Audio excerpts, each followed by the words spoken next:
Doji Chanchen Delo Naroda Malpa Mila Chiji Gampo Pa Dusu Sheja Gunjen Karma Pa Chiji Chunji Juba Zinamda Drita Tsasun Baden Drupa So Sablam Jaja Chilang Anyimpe Yame Drogun Dabu Kajula Sulwa Dipso Kajula Mana Juba Zina Namtar Jinjilo Sheno Gomji Kambar Sumbashin Senor Guna Chajme Patam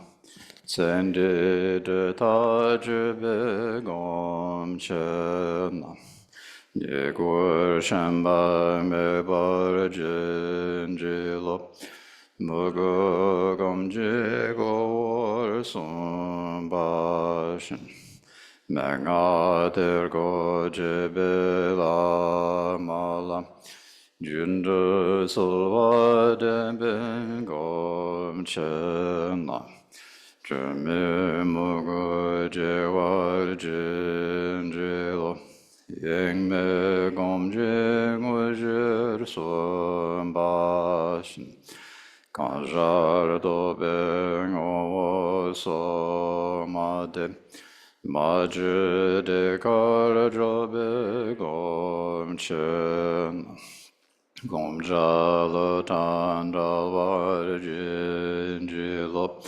Namdong O Chugor Sumbashin Chiyama Injirian Charvala Mangarul Bacharve Gom Chena Kodeyan Meto Marjinjilum Kewa Kundu Yandalama Dalme Chuji Balalon Jujing Sata Lamji Yenderazone Dorje Changi Gompa Nyurdo Jo Chazel Wadan Chujin Shabadan Jesu Yiran Gushing Suwai Gewa Jungze Dagi Jisapa Tamje Dagi Chanju Chirngo Sashi Puju Jukshi Metotam Rira Lingji Nide Jambadi Sangye Shingde Mide Pulwai Jogu Namda Shingva Chubar Sho Semje Namgi Sambata Loyi Chedra Jidawar Chejun Tomon Tebai Chugi Kolo Kordozo. The Dharma Expanse Palace of Akanishta is the essence of all Buddhas of the three times who shows me directly my mind is Dharmakaya. I prostrate to the glorious exalted Guru. Please bless me and all beings that our minds become the Dharma. Please bless us that the Dharma become the path. Please bless us that the path dispel confusion. Please bless us that confusion arises wisdom. Now please think to yourselves that we must, no matter what, bring all of our mothers, all sentient beings throughout space to the state of completely perfect Buddhahood. And in order to do so, we need to listen to, contemplate, and practice the true Dharma. And so please listen with this motivation of bodhicitta this afternoon. The Dharma that we are listening to is the Ornament of Precious Realization, Precious Liberation by, I'm getting the titles of two works mixed up. There's the Ornament of Clear Realization by Maitreya and the Ornament of Precious Liberation by Khenpo, which is also known as the Jewel Ornament of Liberation, and I'm just getting titles mixed up in English. So it's the Ornament of Precious Liberation, or also known as the Jewel Ornament of Liberation. And of the 6 points, the cause, the basis, and the conditions, the means, the result, and the activity, we are in the second, the basis, the precious human body. The precious human body has two aspects. There are the two types of the two aspects of body, the pleasures and resources, and the three of faith, the faiths of sincere faith. Actually, what is it in the order? It's in the text. Is actually the faith of conviction, the faith of longing, and then sincere faith. So these are the 5 aspects that we need to have to truly have a precious human body. And of these, we are speaking about the leisures and resources. We've talked about what the leisures and resources are, and then we were talking about, got to the section where we were discussing why they are called precious, and the reasons they're called precious is because they're difficult to find and because they bring great benefit. We discussed that they are difficult to find this at the end of this morning's talk, and so now we are speaking about the reason why they are so beneficial. Their great benefit is according to the way of the Bodhisattvas, I've gained what is most difficult to get, the leisures and resources to benefit beings. So the reason why they're beneficial is because we can actually do something to benefit beings. And in particular, what we're talking about when we're saying benefit beings refers to the teachings of Atisha, as Khenpo next describes. And so he says, here, beings in Sanskrit is purukha. Purukha. It can be pronounced purukha or purusha in Sanskrit. So the word purusha means the power or the capacity. So the word purusha is the Sanskrit word for a person. So Purusha also is explained, in Sanskrit they love explaining the meanings and etymologies of words. And so one of the meanings of Purusha, in addition to meaning person, is it means capacity. It's like people have a certain capacity, so it's called a Purusha. Or in Tibetan, Kyebu, or in English, in this translation I say beings. So beings, so there's a particular capacity.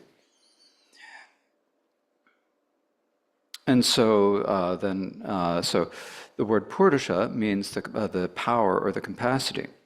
The body with leisures and resources has the power or capacity to achieve the higher states and true excellence.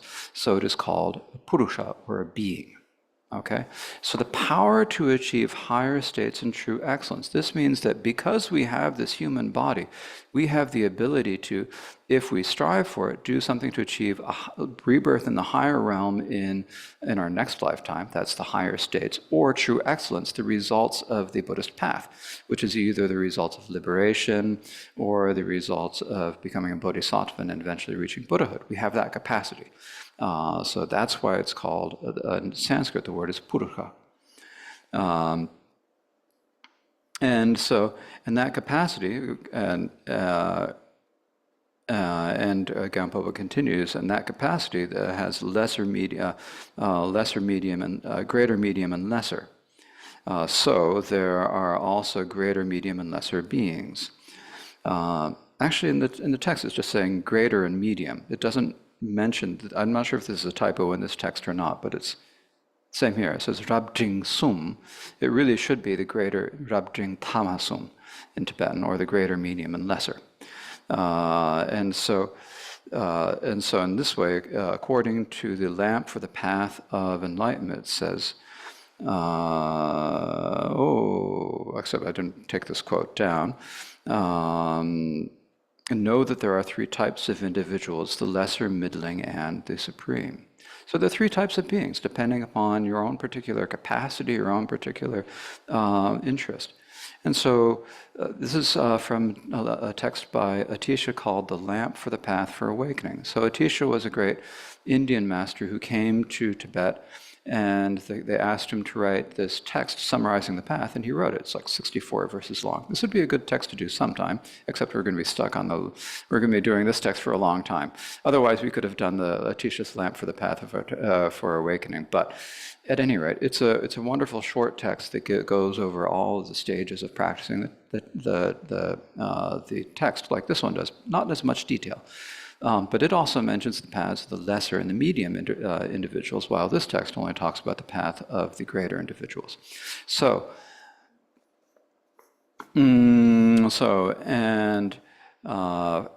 of these, for the lesser being, they have the capacity to achieve the body of a human for themselves without falling into lower realms. In other words, the lesser being is someone who has the capacity or the interest, it could be either way, to be able to do the practice, to practice the Dharma in a way, to practice the 10 virtues in order to be reborn in a higher realm in their next lifetime. Right? So this is what's called the lesser sort of individual. Then the medium as it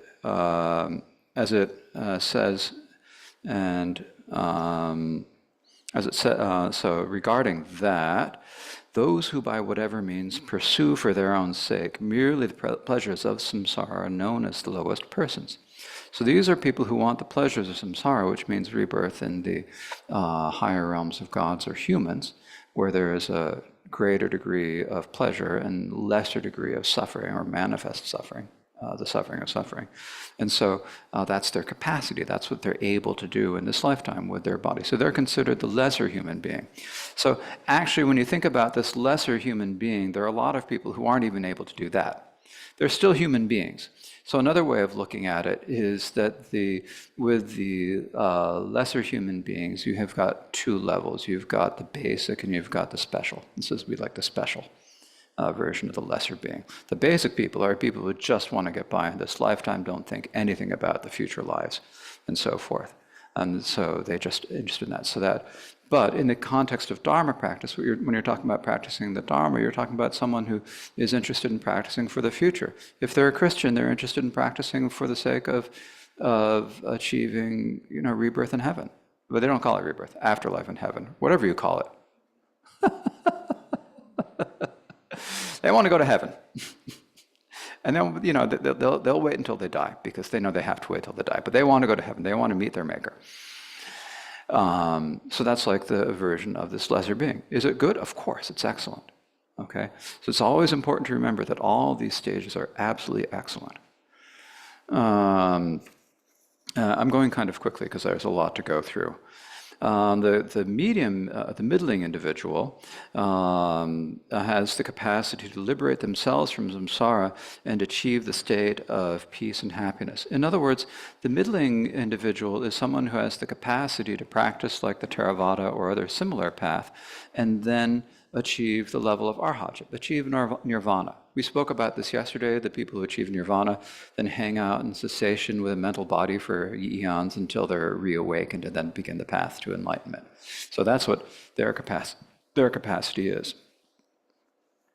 Regarding this, it says, turning their backs on worldly pleasures and spurning all acts that are misdeeds, those who seek peace just for themselves are called the middling persons. So that's the quote from the Lamp for the Path of Enlightenment. It's right there. Now, the greatest individual is someone who has the capacity to achieve Buddhahood for the sake of sentient beings. That means someone who wants to practice the Mahayana path.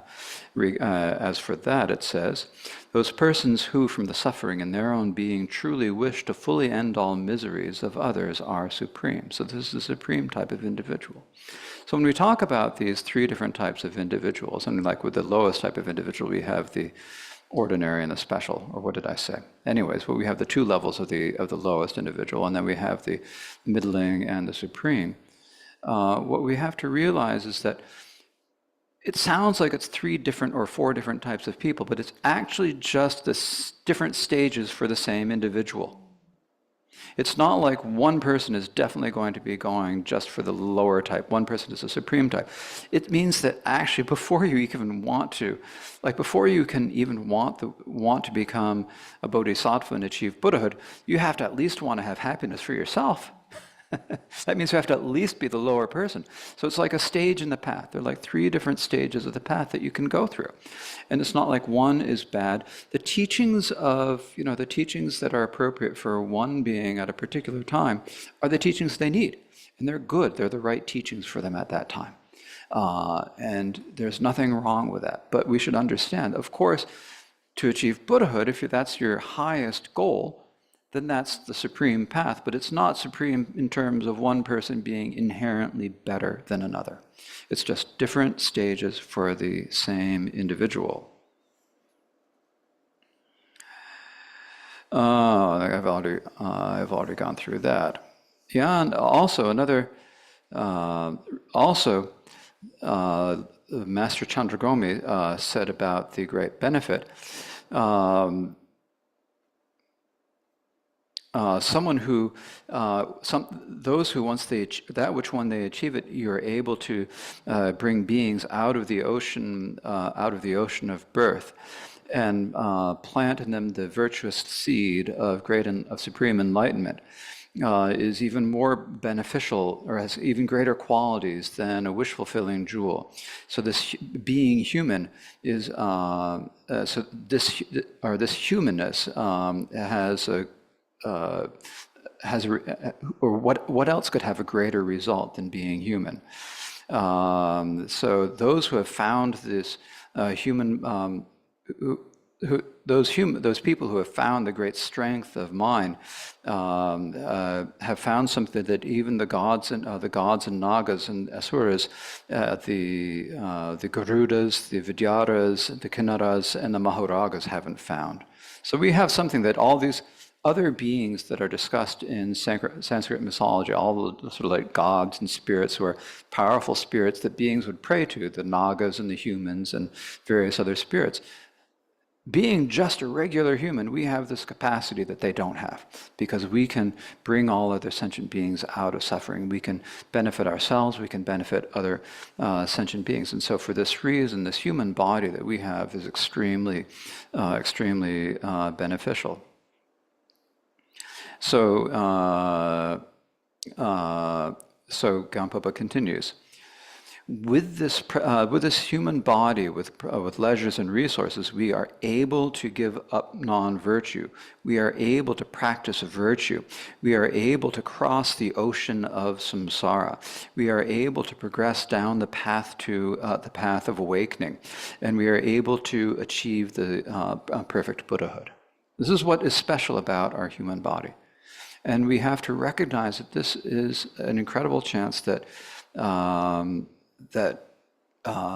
we have this great capacity as humans. And we need, if you have the great capacity and you don't lose it, it's kind of like, if you don't use it, then what good is it? So we have to make use of this human body that we are in. Therefore, this human body, therefore, it is superior to the gods, Nagas, and other sentient beings. It is even superior to a precious wish-fulfilling jewel, and that, therefore, the human body with leisures and researches is difficult to find and precious and very beneficial. So it is precious. This is why we say a precious human body. It's difficult to get and extremely beneficial.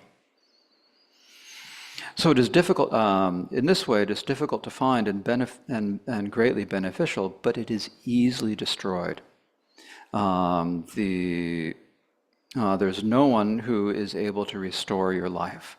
There are many causes of death, and it does not stay still for even time does not stay still for even an instant.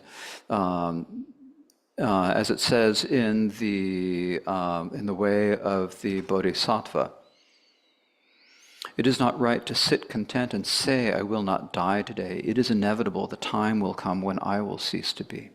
So we have to recognize that this human body that we have now is not going to last long. Even if we live the longest life, 60 years, 60 more years for some of us maybe not even that long. None of us really know how long we're going to be along. None of us have any certainty that we'll even go to bed tonight, let alone get up tomorrow. So we have to use it as well as we can while we have it. Okay. Therefore, when we think about how difficult it is to get and how easy it is for it to perish, and how beneficial it is, we must then think of the body as a boat, and and we need to do whatever we can to free ourselves from the ocean of samsara. So, like the body is a boat. You have the reason why we have boats is not to leave them in people's driveways. We have the boats in order to cross water. You want to go across. You want to go from here to Peaks Island. You have to get in a boat and go. We have the boat so we can go. Now you have a boat of a human body, and if you just leave it sitting in someone's driveway and don't use it, then it's no benefit to anyone. As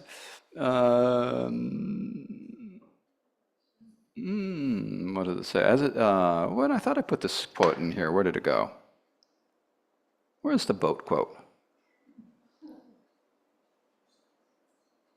I didn't get it in this. I thought I put it in here. Oh, think of this body as a boat, a mere support for coming and going. Make it so it fulfills your wish to benefit all sentient beings. Oh, I put the wrong quote in. That's the wrong quote. Sorry. With this human boat across the great ocean of suffering, this boat is difficult to find again. So do not fall asleep at the wrong time. Do not fall to sleep out of delusion at the wrong time. Don't be a fool and go to sleep. Use your boat. The boat's there. So you've got to get in, you've got to row it. You've got to do whatever you do with your boat. You've got to turn on pull the starter cord on the engine, or whatever you need to do. You need to go across the ocean of suffering. So, Khenpo continues. Think of the body as a horse, as the horse you ride, and do whatever you can to free yourself from the narrow defile of samsaric suffering, from this narrow defile of like a very confined small path that's difficult. You need to get out of that and then cross the plain. Think of so in this way, riding the good horse of the human body, free the narrow confines of samsaric suffering, it is said. You also think of your body as a slave or a servant, and employ it in virtuous actions. As it says here, this body of all human beings is merely something to be used. The bodies of all humans are merely something to be used. We don't have this body to just put on, it's not a receptacle for wellness products. It's not, something where you, gussing up this human body, feeding it. It's the point of life is not to to feed your body on Epicurean delights. The point of this body, the meaning of this body, is that you can use it to go from here to freedom from samsara, and then bring everyone else with you. It's like we were speaking about this morning when we spoke about the 5 types of precious human body. Do you remember the 5 types of the precious human body? Or the 5 types of human body? We've got what? We've got the precious human body that we've been talking about with the leisures and resources. Then what was the second? Does anyone remember? This is your quiz. Not quite. The first was the mere, where you're basically just able to walk around and talk. Then you've got the ordinary body, or the common body, where you've got some skills at doing things, but not necessarily practicing Dharma. Then you've got the unfortunate body, which is a body that you use for wrong and misdeeds, evil. And then you've got, what was the last one? The distinctive. This is the body where you have the leisures and resources, but you don't use them. Sometimes you do great virtue, sometimes you don't. And as a result, you never get anywhere. So, we all have the leisures and resources. It's up to us to determine whether we end up with a precious human body or just the distinctive human body, or the body that is pointless, the body that is wasted. We don't want to, when you get to the end of your life and you think to yourself, oh my God, I could have done this, it's too late. So while we all have the ability to do something now, I think I told the story about someone who was 73 and went to see Khenpo and received the instructions, and it doesn't matter how old you are. If you have the strong desire, you can meditate on the nature of your mind. You can practice, and the more you devote yourself to practice, no matter how old or creaky you feel you are, or even if you're just beginning to feel the creaks, you can do something with this human body, and it's up to you, because the longer you wait, the less chance you will have to do anything. So it's really important to use this human body now. So that completes the discussion on the precious human body. Okay, so that brings us to the 3 types of faith. In order to do that, also, you must have faith. Faith is necessary to do that. Without faith, you will not be able to develop the positive qualities in your beings, it is said. And who said is probably the Buddha. It definitely is the Buddha. As it says in the Noble Sutra of the Ten Dharmas, positive qualities won't arise in people who lack faith, just as green sprouts won't grow from seeds that have been burnt by fire. Right? So if you have a seed that's scorched by fire, except for maybe some bristlecone pine seeds or something like that, most seeds, if you scorch them, they are not going to grow. They're done. And they can't ever grow. So in the same way, if we have the precious human body with the leisures and resources, but we lack faith, it's the same as a seed that has been scorched and will never be able to grow. So we have to have the faith. As it also says in the Sanjay Palpoche Dole, what is the Palpoche? I don't remember the name of that sutra in English or Sanskrit. And one of the great Mahayana sutras, it's actually a collection of a number of sutras. Those dwelling in existence who have little faith are unable to know the awakening of a Buddha. So if you don't have faith, you won't be able to know Buddha's qualities. Therefore, we must rouse faith. As it says in the Sutra of Unraveling the Intent. Now that's the Lalita Vistara. So, as it said, the Buddha said, Ananda, train in faith. This is the request of the Tathagata. So he's saying this to Ananda. Please train in faith. The Buddha is saying to his main attendant, his cousin, please train in faith. So this is the instruction of the Buddha. We need to train in faith. It's important for us to have faith, because if we do not faith, we won't be able to develop all the qualities. This is why it says in the Supreme Continuum, the ultimate of the self-arisen is realized only through faith. The ultimate of the self-arisen, this means the ultimate truth of Buddhahood, the nature of our minds, the Dharmakaya, the Buddha nature. The only way to realize this is if you have faith. Now, this does not mean that faith is the only quality you need, but what it means is that you will not develop any of the other qualities that you need to realize it if you do not have faith. You must have, if you don't have faith, you won't have any interest in studying Buddhism, and then you'll never be able to learn anything, right? You have to have that interest, that feeling that is good and important. You have to work hard to achieve Buddhahood. It's not an easy task for most of us. It's not an easy task, and so you have to be able to dedicate yourself to it, which means you have to have confidence in faith. You have to really want it. So faith is really important to us for these reasons. But what is that faith? As Khenpo says in one of his rhetorical questions. Well, what is that so-called faith like? And Khenpo's reply is, if we classify faith, there are three. There's the faith of conviction, the faith of longing, and sincere faith. So the three types: the faith of conviction, faith of longing, and sincere faith. Then Khenpo describes each of these in terms. So, of these, the faith of conviction is having conviction that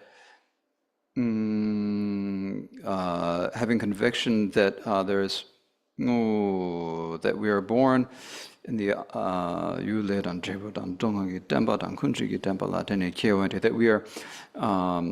that we are born in places and through karma, and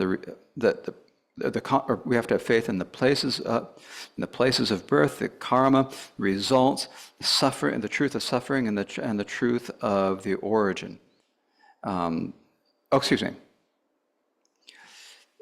Excuse me, I got that wrong. The faith of conviction develops in regard to the objects of karma, result, the truth of suffering, the truth of the origin. So, in other words, by thinking about these different objects, which are thinking about karma, the results, the truth of suffering, and the truth of origin, that we develop the faith of conviction. And so this means, regarding that, it is the result. It is the having conviction that the result of virtuous karma is experiencing the pleasures of the desire realm, this realm that we're in, the pleasures of gods and humans. These are the pleasures of the desire realm. Having conviction or believing that the result of non-virtuous actions is the suffering of the desire realm. So the suffering we experience as humans, the suffering we experience in the lower realms of animals, hungry ghosts, and hells. Having conviction that the result of the unmoving karma is experiencing the pleasures of the two higher realms. Unmoving karma refers to the karma that you do by doing the worldly meditations of the dhyanas and the formless realms. Because these are very strong states of shamatha meditation, where you get into deeper and deeper states of meditation, the karmic results of those meditation is similar to what we were speaking about with the conception-free absorption this morning, where because of the result of sitting in that, of developing that meditation in this lifetime, you're then reborn in either the form realm or in the formless realm, depending upon the level of meditation. So you experience the pleasures of those realms. And I'm not going to split hairs right now. I could split hairs, but I'm not going to. Okay, so that's a belief in karma. Okay. The truth of the so-called, what we call the truth of origin, is that by acting on karma and afflictions, what we call the truth of suffering, believing that because of the truth of origin, by acting on karma and afflictions, we are able to gain the 5 defiled aggregates that are the so-called truth of suffering.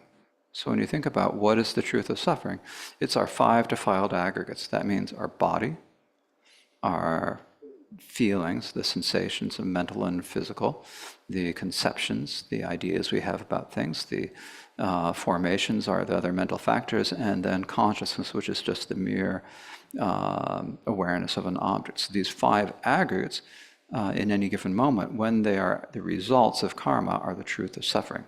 When we have an affliction and we're thinking about doing something, or we are doing something that would be a defiled karma, then they're the truth of suffering, the truth of origin.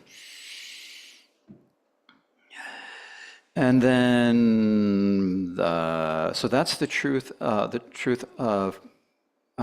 karma of conviction. And so here we've come to a point that's actually a very important point. And I've been kind of glossing over it, sort of thinking I should speak about it a little bit. And that is, and I think some of you have been around for more than one of my teachings and have heard me rant on and on about this before. But the topic of past and future lives is like critical to Buddhism. It's like the central part of it. If you don't accept past and future lives, then it's very difficult to actually, understand Buddhism. It doesn't make much sense. If you take that one component out of it, the whole thing kind of gets a shaky foundation. For example, we're talking about the precious human body with its leisures and resources. One of the key predicates of this is the idea that once we lose this precious human body at the end of this lifetime, if we don't do something good, we're going to end up in some place that's worse in the next lifetime. That's predicated on the idea that there's something after death, right? If you don't have that, that just doesn't work. I mean, otherwise, we're just humans, and there's no point in having a precious human body. And there's no point in doing anything to avoid suffering, because all you have to do is commit suicide. And then it's done.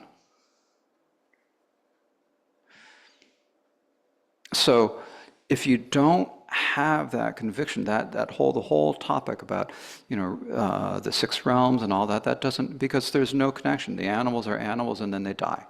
We don't know about hells and other sorts of beings because we can't see them. We can accept that there may be some beings that we can't see, but we don't know. But if we have a totally physicalist approach to it and think that once we're done, we're dead and that's it, then it's hard to get much further. When we're talking about the faith of conviction, if you want to have the conviction of achieving Buddhahood, you have to, what point of there is achieving Buddhahood if when you die you're dead and it's done? Why would you want to do something that's going to take a long, more than one lifetime if you don't think you're going to have multiple lifetimes? If you want to achieve the state of Mahamudra, if you think that, why would you want to practice Mahamudra if you don't accept that there is Buddha nature that is not dependent upon the conditions of this body, that there is awareness, there is a continuum of awareness that does not depend upon the conditions of a body? Because if you try to practice Mahamudra meditation and you think that the awareness, you think that you want to meditate on the nature of the mind, and yet you think that the mind depends upon the body. If the mind ceases when the body ceases, then the mind is dependent upon the body. So if you think that the mind is dependent upon the body, and you're trying to meditate on the nature of mind as being something that's unconditioned, not dependent upon anything, does not arise and does not cease, does not come and does not go. If that's what you think the nature of the mind is supposed to be, but it stops, it stops. It's not non-arising and non-ceasing because it stops. So that whole issue of if you don't believe in karmic cause and effect becomes a very big difficulty. On the other hand, it's really difficult for us coming from a Western culture to really believe in this. And I think we can come, it's not uncommon to have some idea that there's a future life. I think a lot of people are able to come to that. Enough people have experiences that you can't explain on solely a physical basis. We also read about people having this experience or hear about people having these experiences, and there's a lot of literature about it, about things that people experience that are not explainable by physical means, but they're also like singular events that happen once and that cannot be verified, cannot be repeated. You can't do, like with a near-death experience, you can't generate a repeatable experience. Let's see what happens when people have near-death experiences. Let's kill people and revive them. To have an experiment, you can't do an experiment like that. So there's no way you can have like an experiment that can be tested scientifically. So there's no way to prove it scientifically. The only way we have to know it is through our own experience and what we see, things we experience in our own lives, maybe some reporting from other sentient beings, but none of that is anything that we can really have too much of confidence in, right? It's not like we're seeing it. Now, some people do. I have met people who tell me that they remember their previous lifetimes. There are some people who naturally believe in past and future lifetimes. So that's the first hurdle, is believing in past and future lifetimes. And then when you get to it, what's even harder than that is truly believing that your actions in this lifetime, and in particular the negative actions you're attached to, are going to have a negative effect in the future. Because we don't see it. It's really hard for us because of our culture, because most of us, I mean, for someone who's growing up in a Buddhist culture, for Tibetans or Chinese or people, they're hearing it from most Chinese. Now I think quite a few are growing up in Christian environments or whatever, but traditionally, if you're born in a traditional Buddhist household, they learn from a little age that there's karmic cause and effect. You have to be careful of it. It's drilled into it to them from such a young age that they don't have to think. It's just naturally that they believe it. We, on the other hand, have this difficulty. For myself, I find this difficulty in myself, that even though I know and believe on an intellectual level, believing in my heart so that I actually really change my behavior is much, much harder. So this is a difficulty that we have, that you have to be aware of when we're practicing Buddhism. So this is why it's important for us to contemplate karmic cause and effect, and to think about it. So I don't know that we haven't got so much time left in this afternoon. There's still a bit more to talk about, but it's really important for us to do. At the very least, what we have to do is we have to, even though we cannot prove anything, you cannot prove the existence of past and future lives using any verifiable method in this lifetime. There are logics for speaking about it, and I don't think we have time to go into the logics this morning or this afternoon. The basic point is, do you think your mind depends entirely on the body, or do you think that it's a somewhat separate continuum? If the mind is entirely dependent upon the body, then when the body ceases to function, the mind will stop. Because anytime, if something is dependent upon another, if it's a result of something else, then anytime the cause stops, the result also ceases. If you think that there's some room for there to be a continuum of awareness that is linked to this body but is not entirely dependent upon the body, then there is room for growth. If you can have some doubt, is it this way or is it not? This is not something that can be proven with any measurements. It's hard to prove it statistically, again, because the only way to be certain of awareness is we cannot know anyone else's awareness. The only awareness we can know is our own. So it's necessarily a subjective thing. Because it is subjective, it is almost impossible to prove scientifically. Because scientific method is looking at things objectively and using sample sets and you have to have a large group of data, and then you look at the data, you have verifiable experiments that others can repeat, but none can repeat your own experience of your own awareness. We can only have our own experiences of awareness. So, is our awareness entirely dependent upon our body? The traditional Buddhist position is that you've got the streams of mind and the streams of mind and body that kind of go together and that affect each other as being each other's conditions, but that each has its own substantial continuum. Each moment of mind is the cause of the next moment of mind, is the cause of the next moment of mind, just as each moment of the matter of the body is the cause for the next moment of matter of the body. The two are linked. The mind can affect the body can affect the mind. The body is like the sensations you feel in the body are like the objective condition that then alters the mind. The mind, through its intention, can change the actions of the body.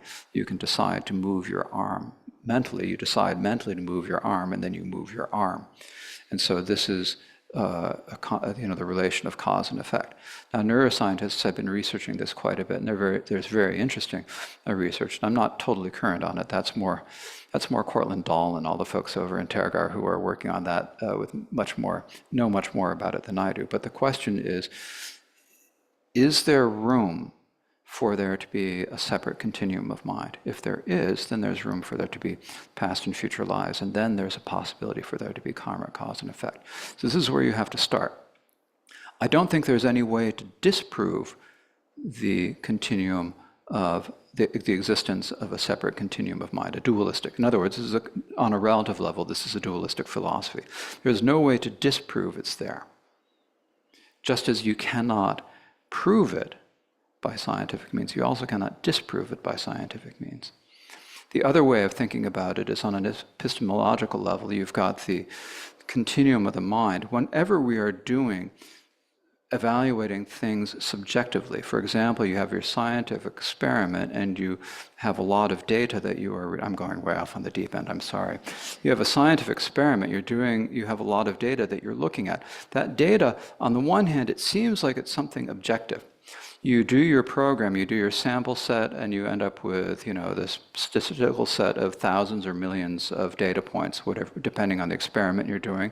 Or maybe if you're doing something in terms of health or psychology, you're going to have a smaller data set, a few hundred, a few thousand, to do this. And you're looking at, so there's that data that seems to exist. You're getting it, it's come out of the computer, it's in the computer. And yet that data does not exist independently of your mind, because it does not become data until you look at it and start analyzing. There has to be the subjective. That data does not exist independently of being perceived. Sometimes people look at information, they say, like that data set that you have out there, you've got this list of numbers. That list of numbers is just electrons in a computer or dots on a screen until an awareness, a subjective awareness, is aware of them. At that point, they're perceived as data and interpreted, right? In order for that data to be data, there has to be the subject that perceives it. The object assumes that there is a subject. So on this epistemological level, if you think that everything is physical, and yet the physical can only be proven to exist by the fact that it is known, that there's a subjective awareness, and that physical and the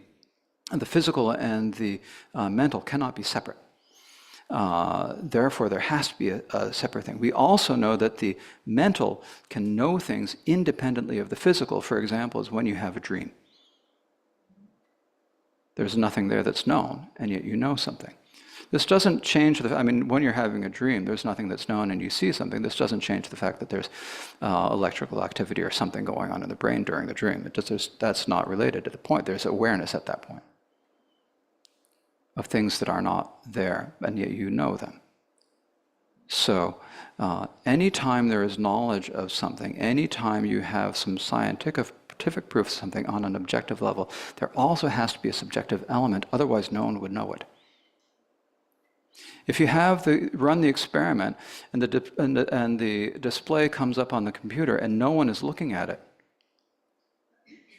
who knows? It doesn't do any good. Then if you don't, maybe you have the computer then publish it to a journal automatically through AI, but no one reads the journal. Who knows anything? There's no knowledge unless someone knows it, because you have to have the subjective. So therefore, there has to be that, even when you think you're working with mere solely objective things, there has to be that subjective aspect that knows it at the same time. So the question is, how independent are the two? And when we get into the teachings of the Yogacara school, it's actually said that rather than saying that you can, that what this shows is that instead of it being difficult to prove that there is an internal mind, it's actually difficult to prove that there are any external things independent of mind. That's why, because they cannot be proven to exist without knowing them, whether we know them through perception or whether we know them through logic or reasoning. So there has to be some apprehension of them. There has to be that subjective aspect. So they therefore, because they do not exist independently of mind, they are the same in substance as mind. Because when you have two things that are different substances, they can be observed independently. For example, if you have blue and yellow, Sometimes you see blue and sometimes you see yellow. You see them at different times, so you know that the blue and the yellow are different substances. And yet, anytime you see anything, externally, there is also the observer that's observing it. You've got the observed object, you've got the observer. They're always there. So therefore, they're the same in substance. This is not to say that there's nothing out there. When we say that all appearances are mind or there's mind only, it's not saying that there's nothing out there. It's saying there's nothing out there that is independent of mind, which is a kind of interesting thing. So if that is the case, I've really gone off the deep end here, but this is an important topic because we have to recognize that there is a stream of consciousness that is not entirely dependent upon external physical things. And if we can understand that, then we have the opportunity to say that then it's logical that there's a possibility of past and future lives. And if there's a possibility of past and future lives, then there's the possibility of karmic cause and effect.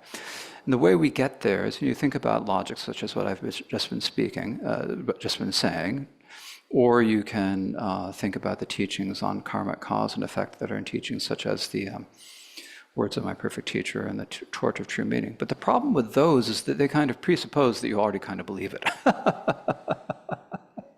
So that's the hard part. So you really have to think about it. Think about in your life, have there been things that you've experienced that cannot be entirely explained? These are the things that a lot of physicalists hear about and they say, oh, it's just a hallucination.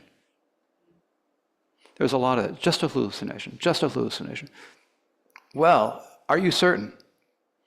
You're just saying it's a hallucination. Are you saying it's just a hallucination because it is just a hallucination? Or is it that you don't know how to explain it and doesn't fit into your worldview? You've got to be honest with yourself, because if you're not honest with yourself, you're not going to get anywhere. You're not even going to be a good scientist.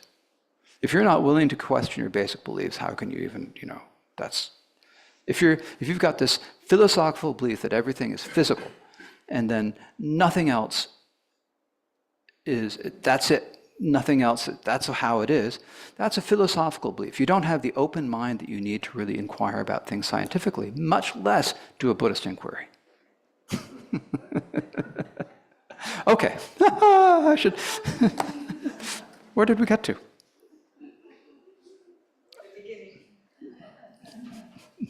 No, okay. Did we go through the faith of longing yet? No. Okay. Part of the problem is that if I'm going to be teaching with you, I need to have like my distance glasses on that work so I can actually see you. If I want to be reading, I really should have my reading and working glasses on, and so I'm going back and forth between the two. It's like, so where am I? Okay, the faith of longing. By seeing, having seen that unexcelled enlightenment is really superior, and then training that in the path, and then training in the path in order to achieve that with great dedication. So it's saying basically, you understand how important Buddhahood is, and you really want to achieve it, so you're really dedicated. You have the longing, I really want to achieve it. It's like, I was translating for the Gyeong Karmapa in Bodh Gaya in 2015 when he was teaching this at the spring. At that time, it was still the winter teachings, the Arya Chema winter Dharma teachings. It was the first year, and he corrected me. I was saying this is the faith of wanting, and he said no. It's the faith of longing. It's really strong. It's a really strong desire to achieve this. It's the faith of longing. He corrected my English, and then I was, and it's like out of respect, gupas, respect. Everyone translated as respect, so it's like out of respect, translated. No, it's the faith of longing. You have dedication.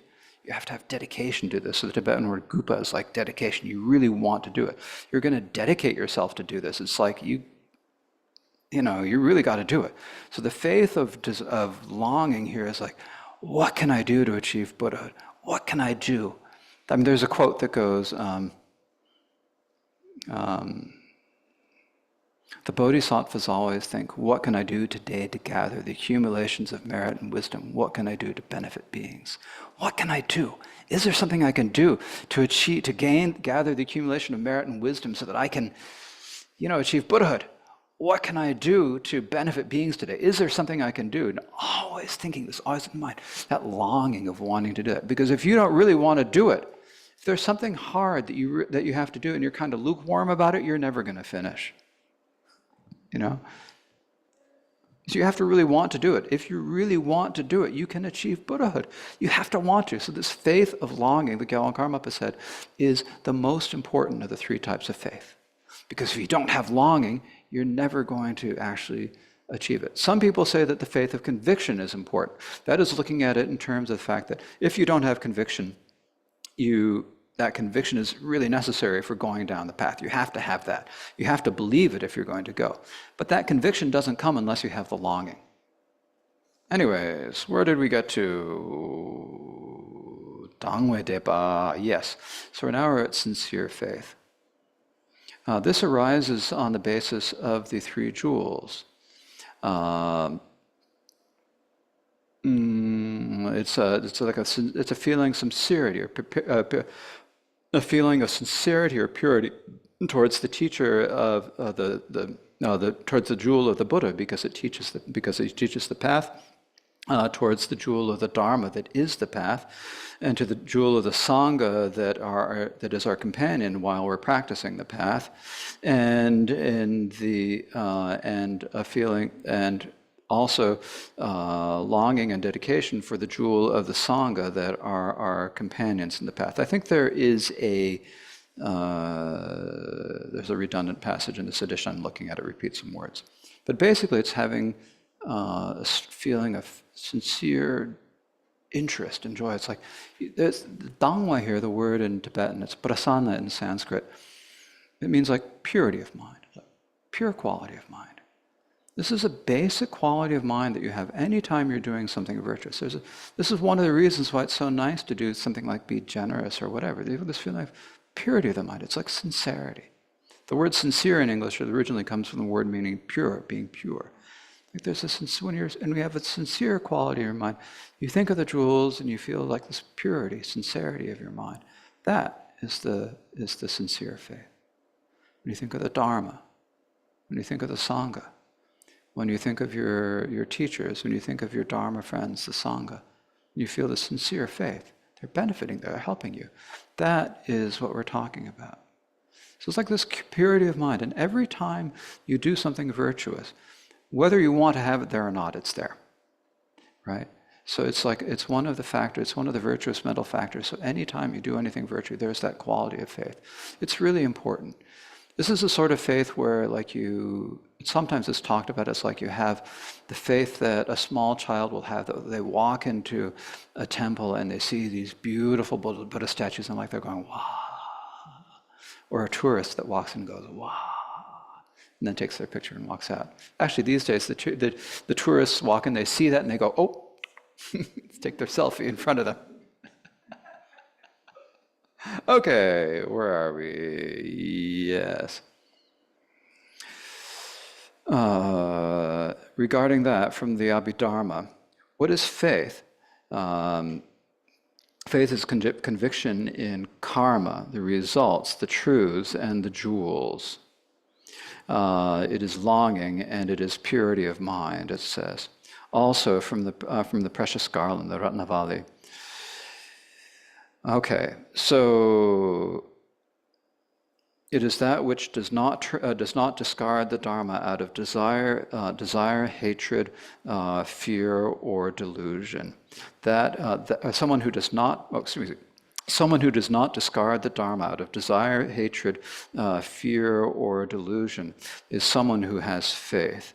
This is the supreme vessel for true excellence, for achieving the results of the path. And so in this way, not giving up the Dharma out of a desire means that it's not giving up the Dharma out of, because in terms of desirous things. For example, if someone says to you, I'll give you food and jewels, women, political power and so forth, I'll give you a great prize, so give up the Dharma. But even then, you don't give up the Dharma. So someone says, I'll give you money. I'll give you whatever you want. Just stop practicing Dharma. But if you say, no, I'm not going to, that's not giving up the Dharma out of desire. And then not giving up the Dharma out of hatred means that if it's because of not giving up on the Dharma because of anger. For example, if someone says to you, in the past you have harmed me, and you are still, so if someone who says, in the past I have been harmed, I'm still experiencing great harms, but I won't give up the Dharma. So that's someone said, no matter what happens. So if someone says to you, you give up the Dharma, unless you give up the Dharma, we're going to kill you, or we're going to do something harmful to you, then if you don't give up the Dharma, we're going to cut off your flesh. Oh, that's coming up in the text. I better just wait. Yeah, okay. So then not giving up the Dharma out of fear is not giving up the Dharma out of panic or apprehension. For example, if someone says, if you don't give up the Dharma, then 300, it says here's Pao, 300 warriors are going to, will surround you, and every day they will cut 5 ounces of flesh out of you, and you still don't give up the Dharma. So that's, not giving up the Dharma out of fear. Giving up the Dharma out of ignorance or out of delusion is not giving up the Dharma out of just not knowing or not understanding. For example, if someone says, the path is not true, the results are not true, the three jewels are not true, why are you bothering with the Dharma? So give up the Dharma, they say, but still you do not.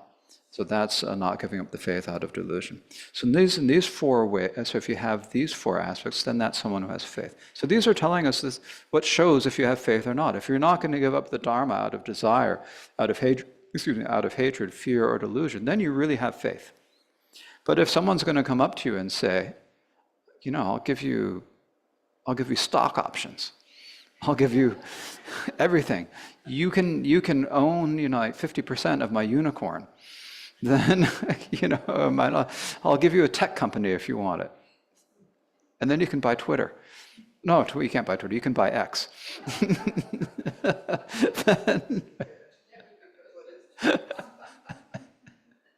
And you still don't do it, then that's or if you're being threatened, or if you get angry at something, if you get disappointed at it, then that shows that you have faith. Basically, not wanting to give up the Dharma no matter what.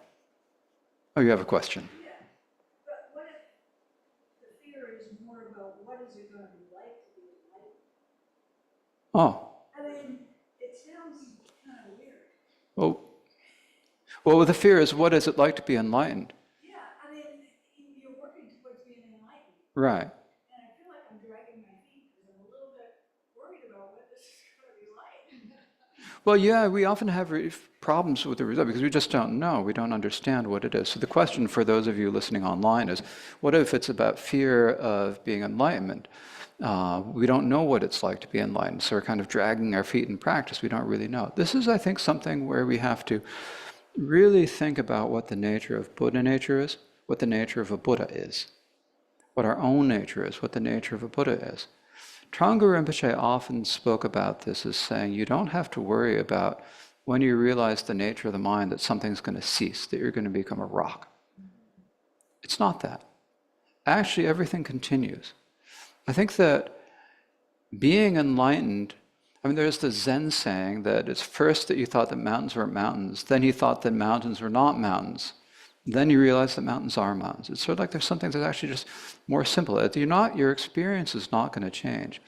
If you were sitting here now in our confused state, and then sitting here in an enlightened state, in one hand would not be too much different. You still experience the world. You still feel compassion for other sentient beings. The difference is that the one is that you know what you're doing. You understand. You don't have the question. So the real answer to the question is that fear of achieving a state that you don't know, but it's a state of actually knowing what you are and what you're not knowing. So having trust in the teachers, having trust in the Dharma, and the trust in the Buddha, and thinking about, well, what does it mean? Nirvana is not the end, and we translate it as, sometimes it's translated as extinction. It's like a lamp going out, but it's not like everything going out. It's not a state of nothingness. This is even clear in some of the Theravada teachings. They say, what's left then? It's bodhi. You still have the truth of cessation. You still have awakening. And so in our Mahamudra tradition especially, it's like all of the confusion stops, but the mind does not stop. All of the seeing of a separation between yourself and others stops, but there's still awareness. In a sense, the appearances of the world occur, but you realize what they are. You realize the nature. You see that they're not actually real, that they're not solid the way they appear to us. So it's this a sense, I mean, often in like Dzogchen teachings, they'll talk about it as being like a state of openness, being aware. But you're not always in a body. That's the part, right? I mean, the Buddha is not here now. Right, but the Buddha is everywhere because there's no distinction in the Dharmakaya, so you can't say that there's a here or there. That's because we're ignorant. So, but you see, it's like we're attached to the physical bodies.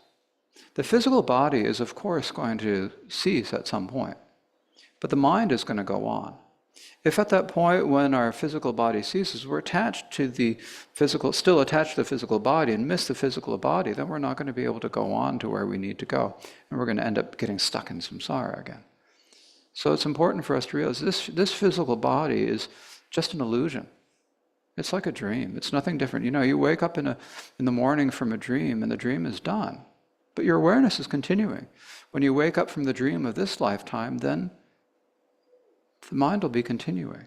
So what's important is the awareness.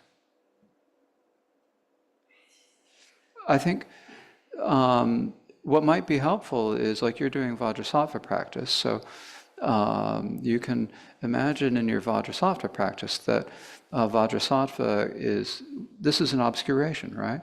So you're doing the practice in order to purify your obscuration. So think to yourself before you begin your practice, I'm doing this primarily to purify this obscuration among as well as all my other. And so have that thought in mind at the beginning of the practice. And then do your practice not worrying about it too much, just following the regular bit of the practice. And then at the end of the practice, think to yourself, as you dedicate the merit, that you're also dedicated in particular to overcome this. And so as that stream of nectar from Vajrasattva's body purifies your being, then you're also being purified of that. And I think that this will be helpful. Then when you come to the end and Vajrasattva dissolves into you and you rest in that state for however long you rest, that's the state. That's what it is. That's what you're looking for. Okay? All right. Okay.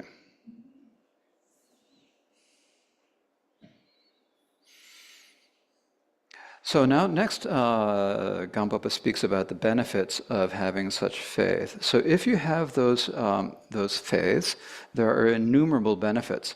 You have the bodhicitta of a great being. You've aroused the mind, you've aroused the resolve, the wish of a great being. This is because when you have like a bodhisattva, where did it go? Oh, here it is. This is a quote from a sutra. This is a quote from the Jewel Palms Dharani Sutra, which says, those who have faith in the Buddhas and their offspring, that is the Buddhas and the Bodhisattvas, who have faith in the activity of the Bodhisattvas, those who have faith in the unexcelled enlightenment, such beings have the faith. Such beings have aroused the mind of a great being.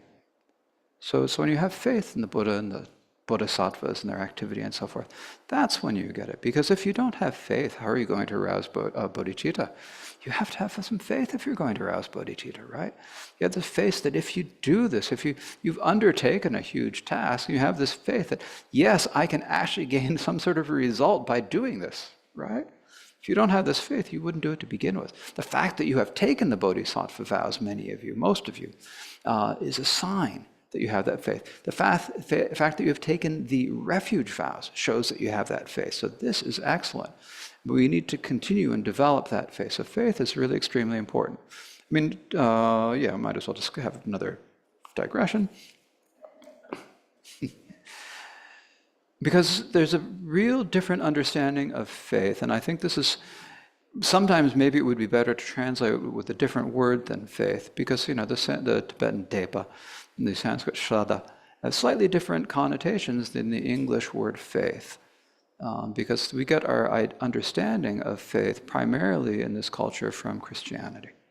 Christian understandings.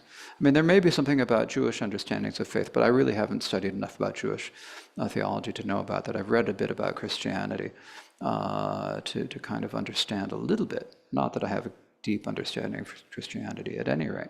Faith in our culture, and in particular in Christianity, faith is talked about as something where you believe something despite the fact that there is no proof.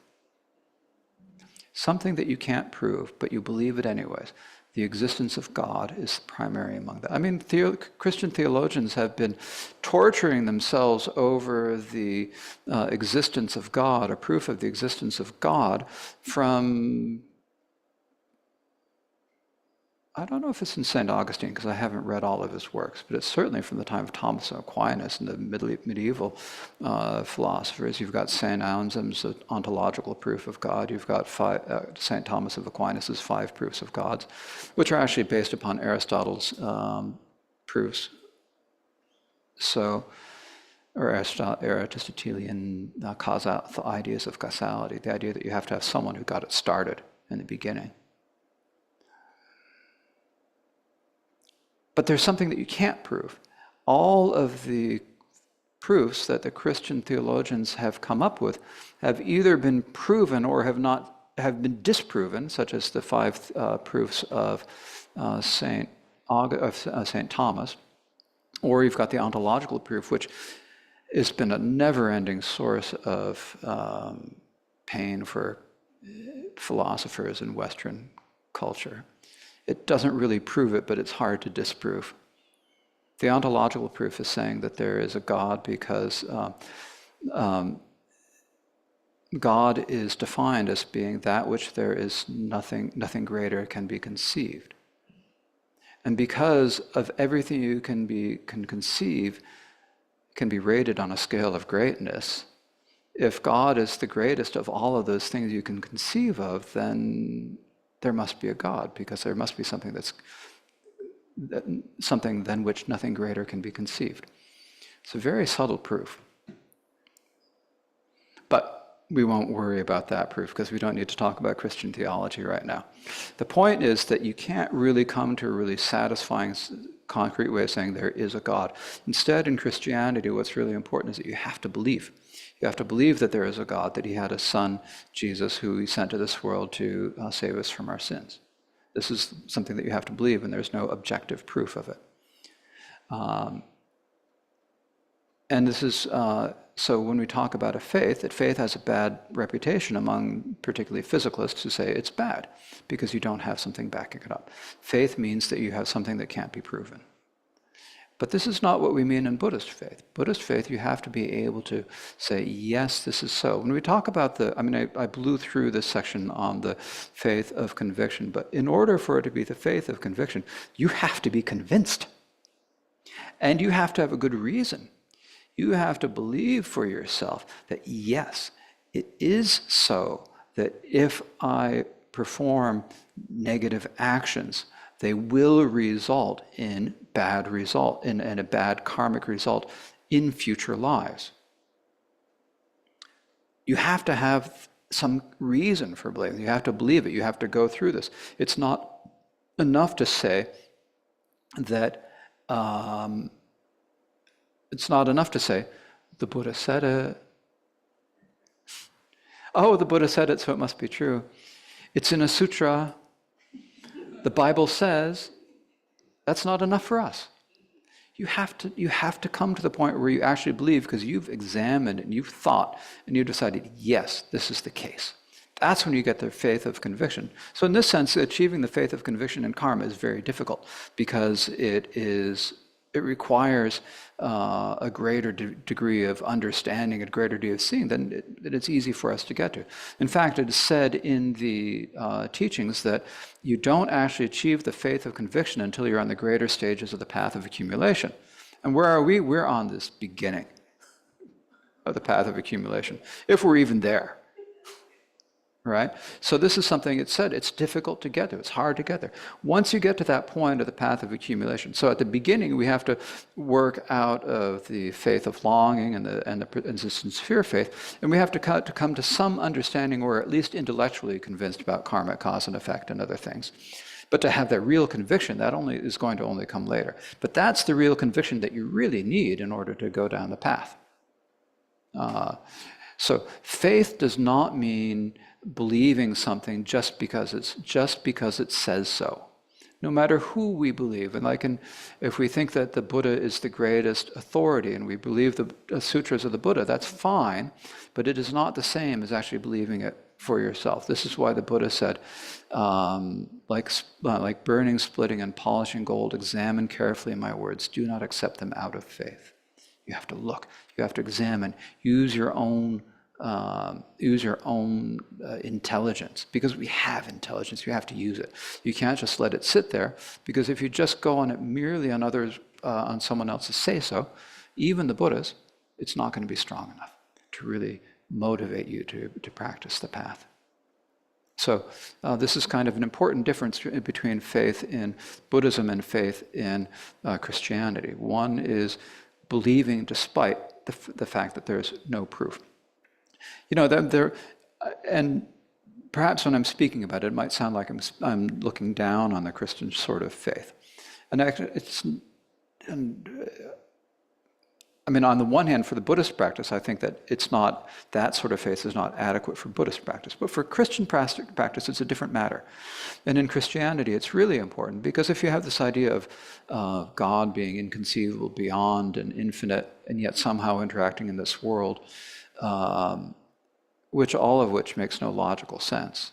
And the Christian theologians are quite aware that it makes no sense and speak about this.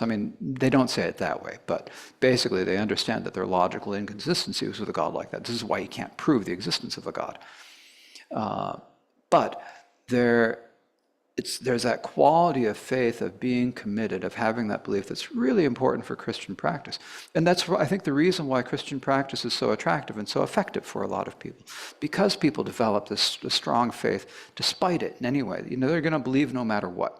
Never going to give up on it. It's that strong faith. That real character of faith is really important for Christian practice. And I think that it gives a lot of benefit and a lot of solace and a lot of what is a wonderful quality for the people who really believe and really practice in Christianity. So I don't want anyone to think that I'm looking down on that as being a bad type of faith. That is excellent faith, but it's Christian faith. If you're practicing Christianity, that's the type of faith you have to have. When you come over and practice Buddhism, you have to understand that we understand faith. You have to realize that we understand faith differently. We mean something differently. We're going to examine things more and really get to know and understand what it is.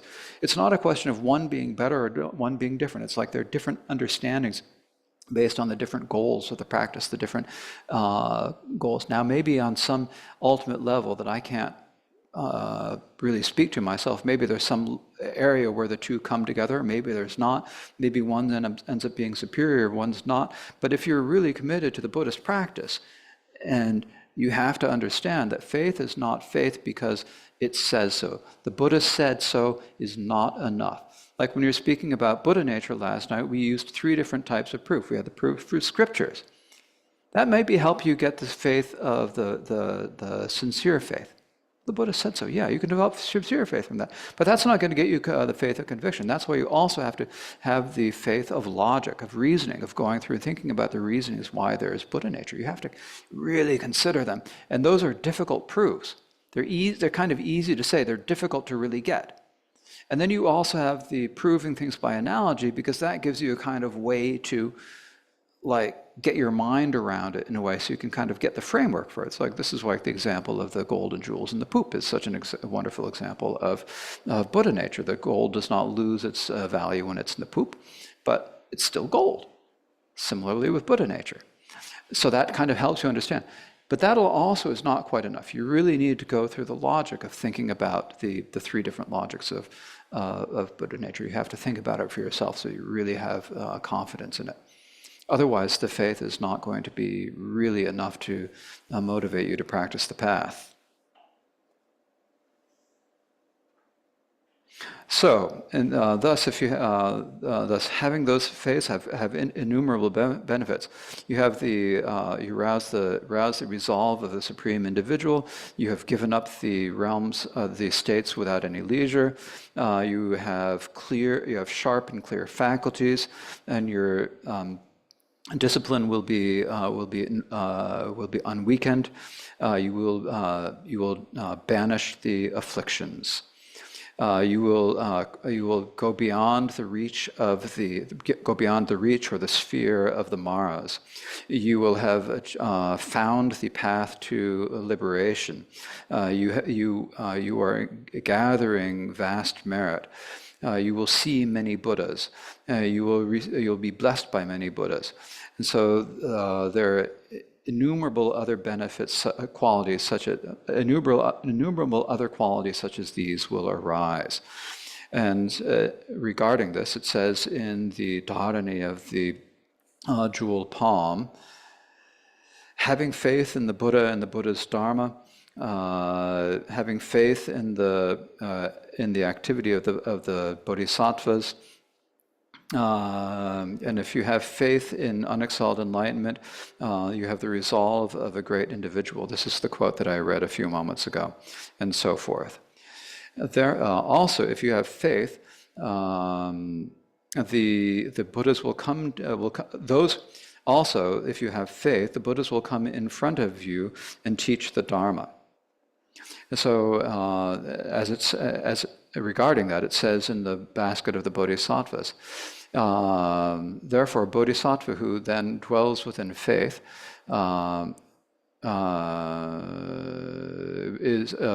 the Buddhas will understand that he is an appropriate vessel for the qualities of the Buddha, come into their presence and teach them properly the path of the bodhisattva.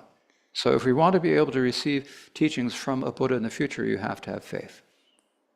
If you don't have faith, the Buddha can come and teach you the Dharma, but it doesn't do any good because you won't get it. Therefore, the precious human body is the body with the pleasures and resources, and the mind with the three types of faith. This is the individual that is the support for achieving unexcelled enlightenment. From the wish-fulfilling jewel of true Dharma, the ornament of precious liberation. This is the second chapter. Okay, so now we've completed the second chapter. All right. Right on time, too.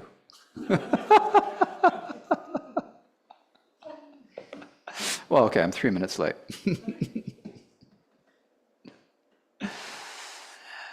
Okay, are there any questions? Yes, Sheila. A few years ago when you were here, Khenpo, first I should say thank you for talking to us about both faith and future and past lives. Mm-hmm. It's very, very helpful to us. And I think many people I've talked to in the Sangha have developed some faith about rebirth by hearing the stories of people like Chandra as a 4-year-old child recognizing his white dog and his white and his old teacher and things like that. So that has helped me a little bit. So I've always sort of felt that those things were true. But when you were here a few years ago, you recommended a book called After by a doctor named Grayson about Yeah. near-death experiences, Yeah. which I found absolutely fascinating because it was approached from a sort of scientific point of view. This doctor didn't start out with Buddhism or anything. Right. Do you still recommend reading that book? Yes, I'd forgotten about it until we were speaking about it at lunch, but yes, it's a good one. And other people. Thank you. Yes, it's Dr. Bruce Grayson. After it starts out with a story about how one day he was having some challenges eating spaghetti at lunch and got a spot on his tie. Then suddenly someone I don't remember the details. Anyway, someone basically died on the ward. They went over, he was talking with someone else, another doctor or nurse or someone about it. Then they managed to revive this person, and a couple days later he went in to see her.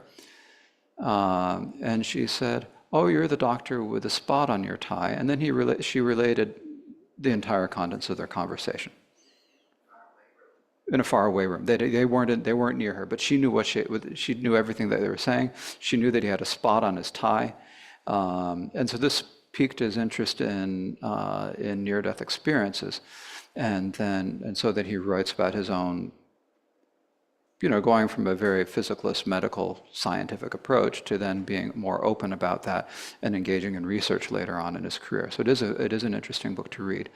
When we think about near-death experiences in and of their self do not prove that there is a continuum of mind that continues after death.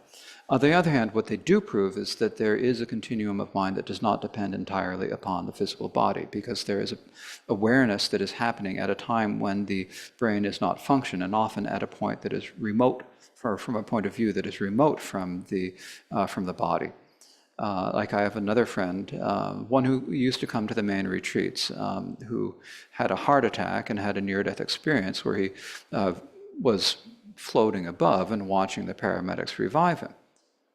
Now, if he were having some experience where he remembered being revived being revived by the paramedics, even though he was clinically dead at the time, but he remembered it from the perspective of it being in his body, then you could say that it's something that's related to his senses.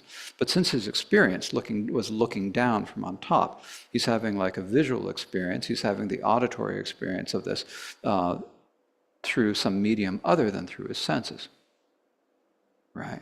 Because he's seeing it from a different perspective. Your eyes are not, his eyes were not floating in the space. Like,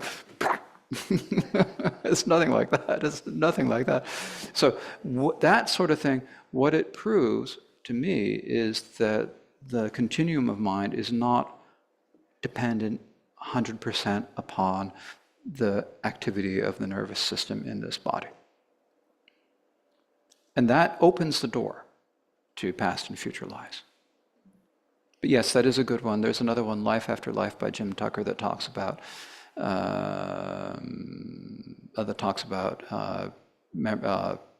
establishing that there are people who have memories of past lives. And there's a bunch of other. And then if you, every once in a while, if you look, there'll be something on the internet that says creepy stories that children tell. And almost all of them are like kids remembering something about past lives that everyone just says is a creepy story.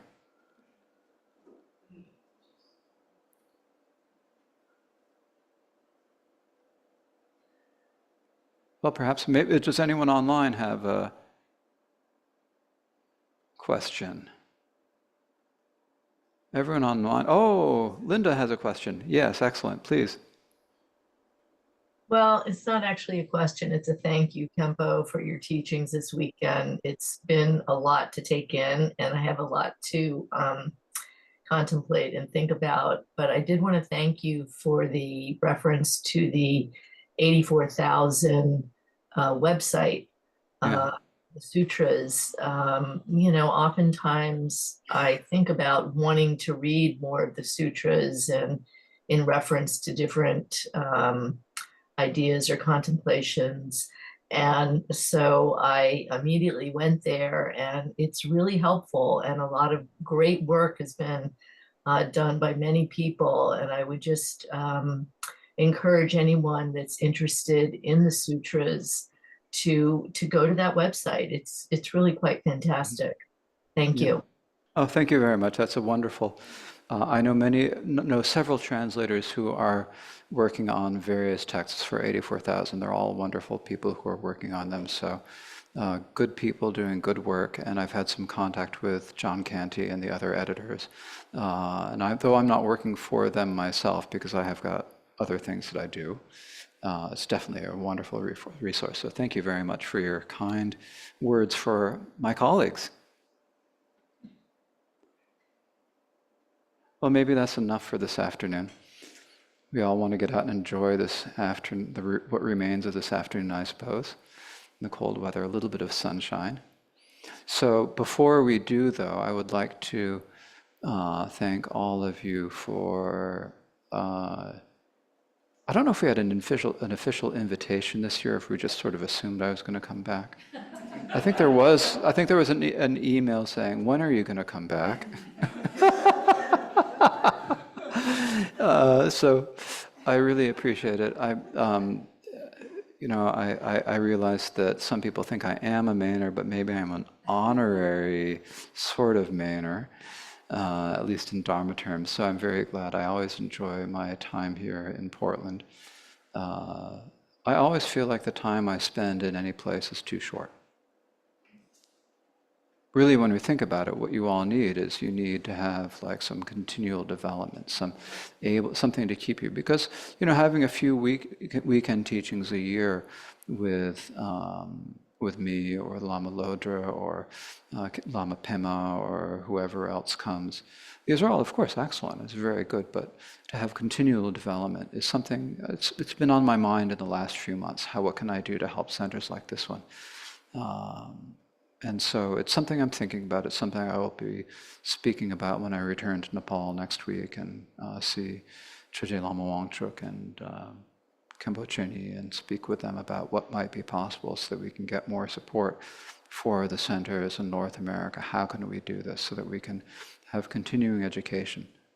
Because what you've been doing has been very good, keeping it going for so many years. I mean, the people who've been around since this center started and then who've maintained it over the years, and in particular in the last 15 years since Trungpa Rinpoche's last visit, you've done excellently. And it's really, it's hard to keep up a center and something like that. And right now, especially to see it kind of expanding. Like in the epidemic, everyone had a hard time and it was kind of unclear what's going to go on, but then reopening and now kind of beginning to like unfurl a little bit. It's really wonderful to see. And so it's definitely something that I want to be able to support, not just to support the center, but also to support you. And this also depends on you. We're part of the Trungpa Monastery, we're part of the Trungpa organization, and of course, you have different relations with Trungpa Rinpoche. Some have not even met him. But we're all part of this, and so we have to think about how can we make this all work. We have, now that Trungpa Rinpoche has passed away, Choje Lama Wangchuk has taken over the administrative reins of the monastery, and he's kind of giving us very good direction. He has a lot of sense. He's very good about what we should do, and he's also done some traveling and teaching. His English is very good. Many of you know him from when he traveled with Rinpoche. So he might be someone you might consider inviting in the future. And of course, there's always Tulku Damchu, who's come several times in the past, who's a lovely person, and Dungse Lama Pema from Canada, who's closer and easier to invite, perhaps. You don't have to worry about visas or anything. He's got the Canadian passport. He can just cross over anytime.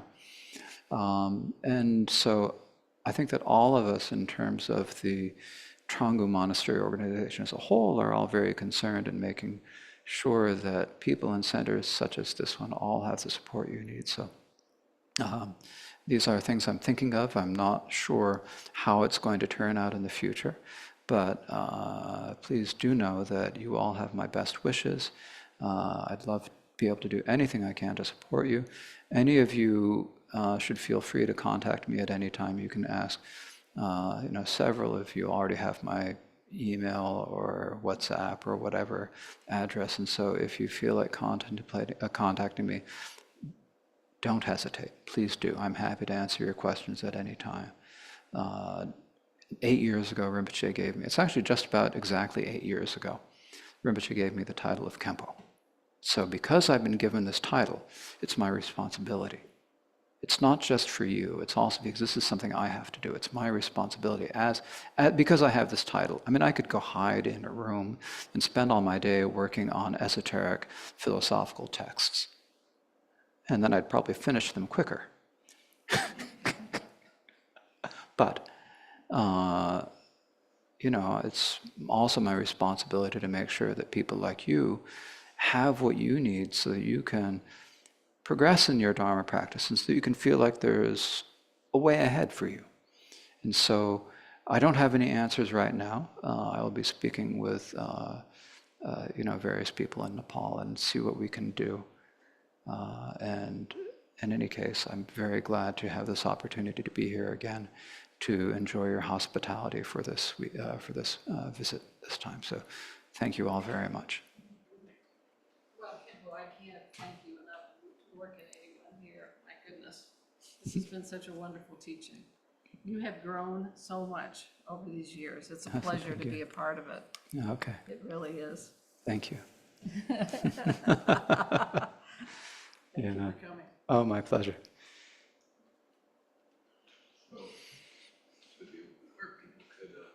Yeah. So if people would like to offer katas, yes, that's fine. I will accept the katas. And then after we do that, we have to remember to do the dedication prayers as well. That's important. So, but you can make your offerings first because that's merit to be dedicated, even if it's just a white scarf.